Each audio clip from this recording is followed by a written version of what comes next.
Hey guys, welcome to Bible 365. I'm your host, Kathy Carter, and I am bringing you Acts 22 today. So, in Acts 22, I'm going to be discussing how Paul is defending himself to all of the Jewish people who have essentially strung him up and tried to get him put in jail. So, if you're interested, I want you to stick with me, and I will see you guys in just a minute. Hey, welcome to Bible 365. I'm your host, Kathy Carter, and this channel is here to kind of merge Bible living with Bible literacy. So, we are going to be using the New Testament this year in order to understand what it's like to live as a follower of Christ. I have a link below in the description that I have a download that will bring you to a chronological Bible reading of the New Testament. So, what I want you to do is read every day and join me and hopefully some friends as we talk about what it means to live as a kingdom builder. Let's get started. Hey guys, welcome back to Bible 365. I am bringing you Acts 22 today. We have been, and the book of Acts has been pretty scattered because we've had a lot of Paul's letters in between these chapters that we've had. So what we've seen up until this point, just kind of giving a very brief background, but what we've seen up to this point is that this is Luke who's writing it, and he's following Paul. He's with Paul. I shouldn't say following. He's with Paul back and forth in a lot of these things. So he's giving essentially the testimony of what happened with Paul while Paul was preaching and teaching to all these people, and how the Lord, the church was brought to all of these other areas that Paul went to. So Paul wanted to come back to Jerusalem. The Holy Spirit was leading Paul back to Jerusalem. So I don't want to say he wanted to come. The Holy Spirit was leading him. And to the point where, so it was Jerusalem and then Rome. And it was to the point where even some prophets were like, hey, I've prophesied that you're going to be bound in chains. And he said, it is what it is. I still need to go. The Lord is calling me to Jerusalem. And so he gets to Jerusalem. And when he gets to Jerusalem, James finds him, who I want to say is the head of the Jerusalem Council. And I'm using these words. I want to be a little softer with the words because it seems like there's like a church body that encompasses some elders and the apostles. Maybe you're coming in just to make sure that everybody's working together. This is what's really important.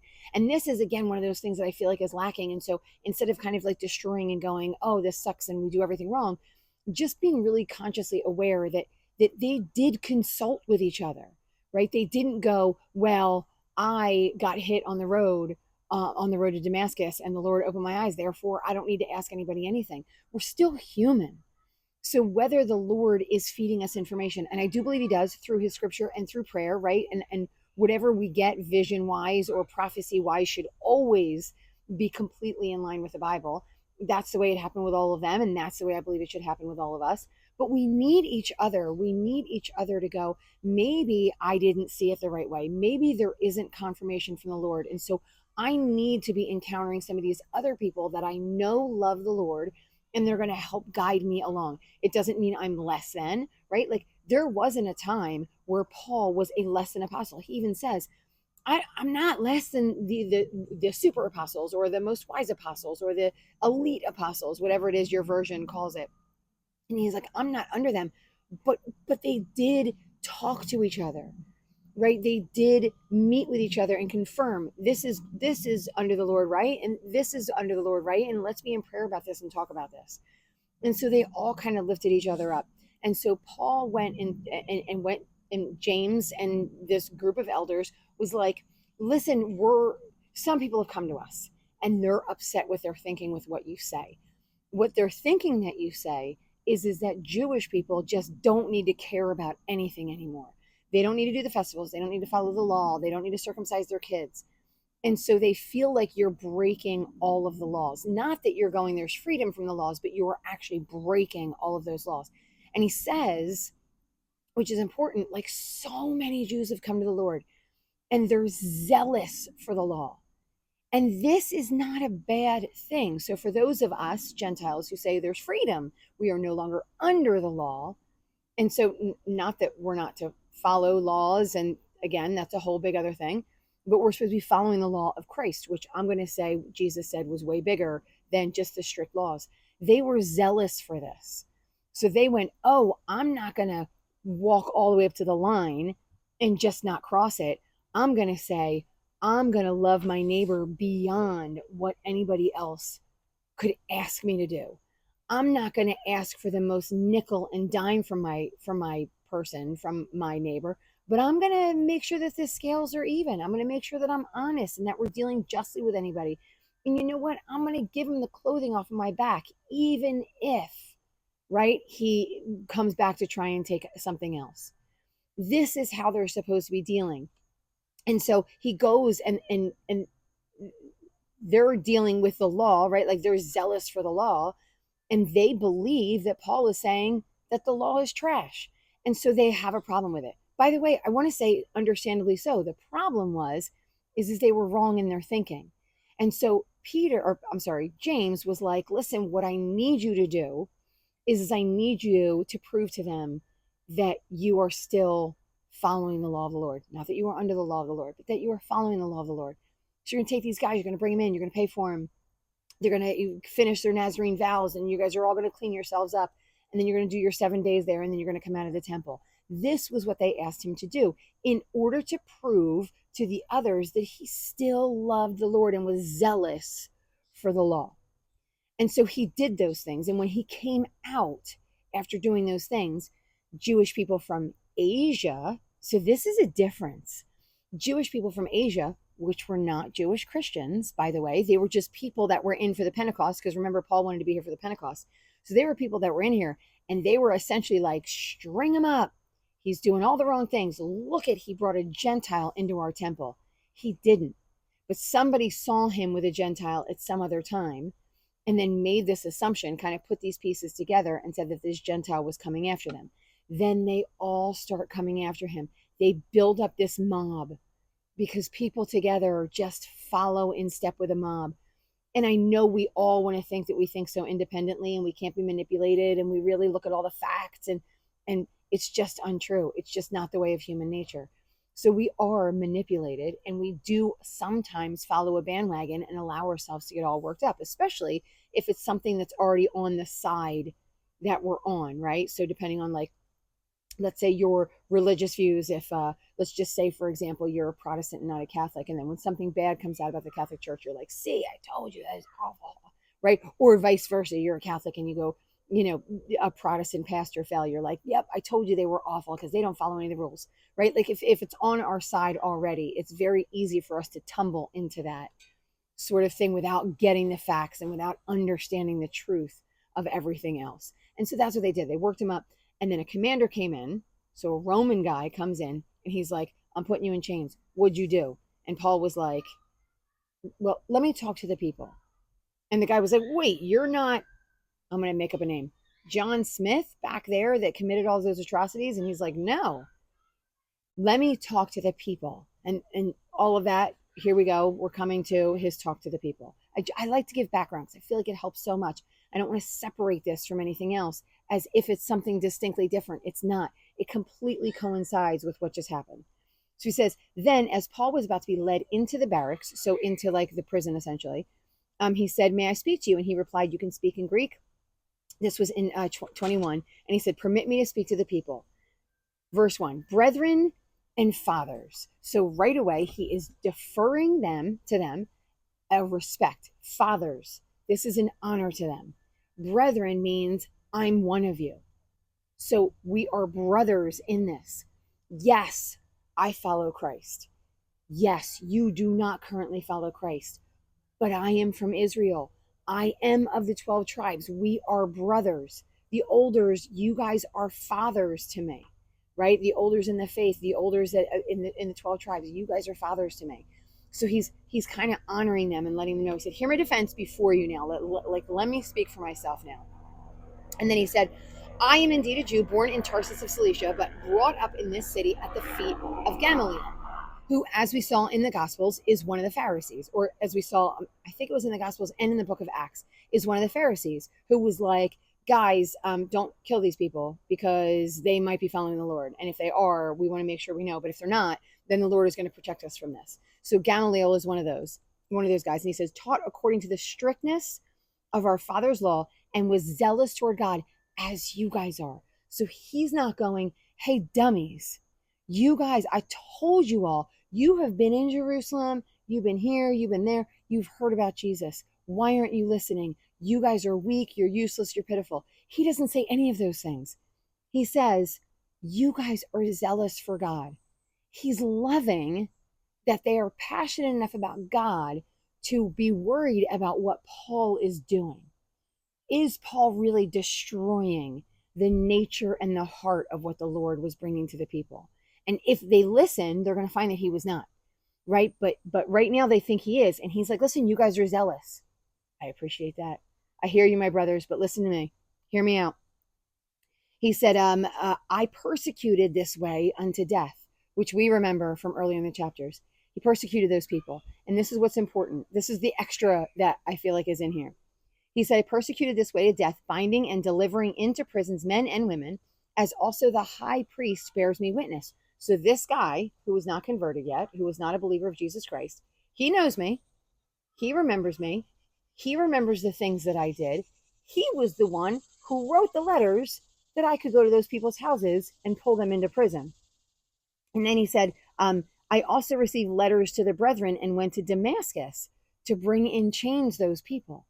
So like you guys wrote me the letters. And so I went to Damascus specifically to put people in chains. Now it happened, and we know the story. I journeyed and came near Damascus about noon. A great light from heaven shone around me. I fell to the ground, and I heard a voice. I think sometimes we just kind of glance past this, or maybe we think that this isn't for us, or this isn't for today, or this isn't, it's only very particular. Like this was him relating a vision. And I just want to share, like when I did a mission trip in Lebanon, when we were there, many people who we spoke to who were Muslim at one point and converted to Christianity, couldn't spit that out, sorry. Christianity had visions and dreams.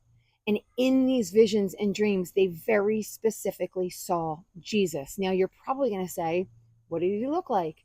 I don't know, right? And maybe they don't know. Maybe they could explain him in a certain way. Maybe he looked like them. Maybe he was a mirror image of them. But what they knew is that it was the Lord that was talking to them and saying that I am who I say I am. You're worried about this thing. You're worried about maybe family. You're worried about losing a job. You're worried about, right? Like all of these things that could separate you from people, which is really hard. He said, but if you're actually seeking the truth, here I am. And I'm showing myself to you.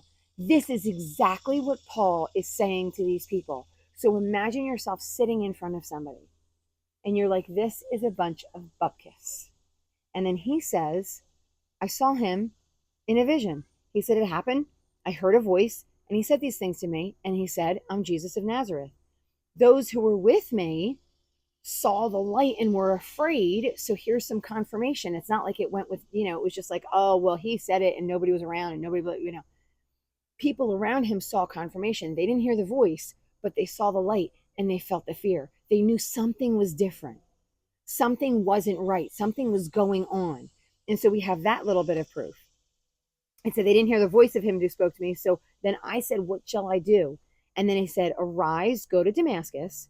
You're going to be told all of the things which are appointed for you to do. So when you go to Damascus, there's going to be something there that gives you a list of things that I have for you to do. Wouldn't we all love that? And I've probably said it on more than one occasion. Like, wouldn't it be delightful if the Lord just gave you a to-do list, like just a checklist? It's not really what he does with Paul either. Like, so I say that and it says it in that way, but it really isn't. So we're going to see step by step by step what he does. Because he just says, now arise and go. And what did Paul have to do? He had to arise and go. He could have said, I'm so fearful. I'm not going to do anything. How can I go anywhere? I'm blind. I can't get there.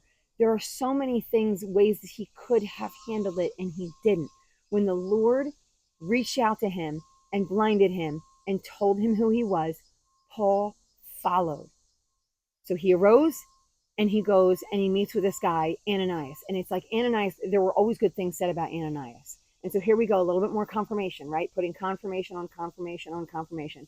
I'm not telling anyone to have a ridiculously blind faith. And Paul isn't either. Paul's not like, guys, listen, it's just faith. Like, you just got to have this, like, gentle spirit and loving soul and just go, of course I believe. He's like, I got it. Let me tell you the way that I lived for a pretty long time. And it wasn't easy. So he goes, a certain Ananias, a devout man, according to the law, having a good testimony, came to me. And he said, Saul, receive your sight. So then he gives him his sight. At that same hour, I looked up at him, and then he said, the God of our fathers has chosen you that you should know his will. So he's given this job particularly to Paul.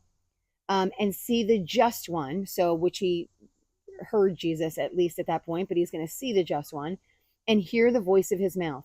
Because, so here's the reason, you're going to be his witness to all men of what you have seen and heard.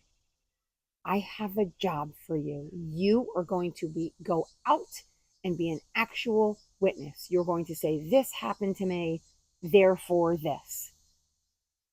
You're going to be a witness. That was his job. He said, and now, why are you waiting? Arise, be baptized, and wash away your sins, calling on the name of the Lord. So this is what he needs to do. He was blinded. He goes to Ananias. It's not done, right? Like, and then he's like, this is your job. And now I've given you your job. Here we go. Stand up, be baptized, go get in water. Let's get cleansed. Cleanse your sin because of your calling on the name of the Lord, right? So he had to call on the name of the Lord and be baptized to get his sins washed away. This was the job that Paul needed to perform. He says, now it happened, and he did all those things. We know he did those things. Verse 17, now it happened when I returned to Jerusalem, was praying in the temple, that I was in a trance, and I saw him. So this is another extra story. And I saw him saying to me, make haste and get out of Jerusalem quickly, for they're not going to receive your testimony concerning me. So he took off because the Lord spoke to him again and said, you got to get out of here. They're not going to receive you. There were other people in there at the time. There were other men in Jerusalem preaching the Lord. That wasn't Paul's job. Paul got sent to another place. And then he said, and then when the blood of your he was there for all of the he was there for all of the stoning of Stephen, and he was there like all the times that they were pulling people out of the houses and putting them in prison. And so he's like, there was blood on his hands, which he knew. And then he said, then he said to me, depart, because I'm going to send you far from here to the Gentiles. Okay, because all of this stuff, and probably understandably so, because God's so perfect in his ways, understandably so, Paul did a lot of things against the Christians here. And it was the Christian Jewish people. So it wasn't Christians like Gentiles yet. It was the Jewish Christians. He was killing them. He was imprisoning them. And I shouldn't say he was actually killing them, although he was at the feet of Stephen. But he was going against them. So what he ruled against them when they said, oh, should this man be killed? And he would say, yes, this man should be killed in the name of the Lord, because of they're heretical. They're following Christ. And so it didn't seem to be the place for him to be in Jerusalem. And so the Lord was like, go away from Jerusalem. He said, verse 22, and then so the crowd listened to him. So they heard everything he said, didn't register one thing, and then they were like, essentially, take him away. So even though he said all these things, they were like, get out of here. He isn't fit to live. They cried out more. They tore their clothes, and the commander ordered him to be brought into the barracks. And then it said, and then they bound him with thongs. And Paul said to the centurion who stood by, is it lawful for you to scourge a man who's a Roman? So they were going to beat the truth out of him because they wanted to find his story. And they were going to whip him 40 times, 40 lashes. And he uses his Roman ancestry. I want to say to get out of it, but I don't want that context to make sense in the way that it probably makes sense among us cynical folk. He wasn't like, man, I don't want to get beat, so I'm going to say that I'm a Roman. This is really important. And the reason I say that, and the reason I believe it, and the reason I feel like it's 100% true, is because he already got lashed. He had already been dropped at sea. He had already been in prison. So not that those things wouldn't matter, but he needs to get to Rome. And so he can't at this point die before he gets to Rome, because the Lord wants to send him to Rome. So I think he's invoking his Roman citizenship because he needs to keep going. The Lord has a bigger job for him at this point. So the Lord has already promised that he's going to go to Rome. So he wanted to state that he was a Roman citizen. This eventually will get him in front of Roman people, possibly in Rome. So God has a place for him to be. So it said when the centurion heard it, he went and told the commander. And then the commander came and said, "Are you Roman?" He said, "Yes." And the commander was like, "Well, I paid for it." And Paul was like, "Well, I was born into it." This is a big deal. It doesn't seem like a big deal, but this is a really big deal, because the fact that Paul was Roman and he was Jew and he was from Tarsus, right? Like all of these things he's from the tribe of Benjamin.